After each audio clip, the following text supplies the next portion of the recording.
we have a word about someone who has been a huge influence on me, on my executive producer, and frankly, all of us at NBC News. It's Tom Brokaw. He is one of those men who truly needs no introduction, particularly here.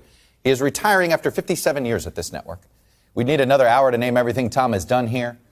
But as he wrote to me yesterday, the first television news broadcast I saw was the Huntley-Brinkley Report, and I was hooked. By 1966, I was briefing David Brinkley on Ronald Reagan's campaign for governor of California.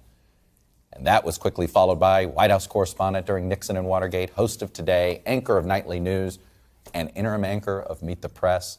Tom went on to say, I never tired of it, and the men and women of NBC were and will remain family forever. You know, Andrea, I got the privilege after the tragedy of Tim's death in 2008 to basically be Tom's wingman as he was the interim host here at Meet the Press. And one thing he instilled into me, he says, NBC, other networks may do some other things better than us, but nobody does politics better than us. Don't forget it.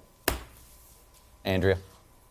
Well, that's absolutely true. And, you know, he coined the phrase, the greatest generation, the book he wrote in 1998 after his first trip to Normandy in 94.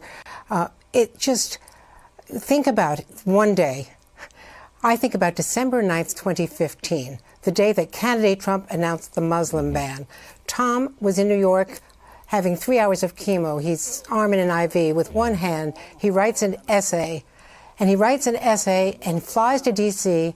about the dangers of paranoia trumping reason, about the internment of Japanese Americans, about McCarthy, about, you know, the way Black Americans were speaking. And then he speaks about this Muslim American who enlisted after 9/11 and that he has a permanent home in Arlington. That same night, he goes to the German embassy. I was there, and he gets the highest possible award from the German government for what he did in 1989 in front of the Berlin Wall, the only American anchor, to foresee what was going to happen, to be there because of the great reporter he is and was, the great writer. So that's the legacy. And he's not going away. The diplomat. That's right. He's not going away. He's not going away. He's an important touchstone for me on a weekly and bi-weekly basis for all of us, and you're going to be hearing from him a lot. Thank you, Tom. We love you. Hey, thanks for watching our YouTube channel. Follow today's top stories and breaking news by downloading the NBC News app.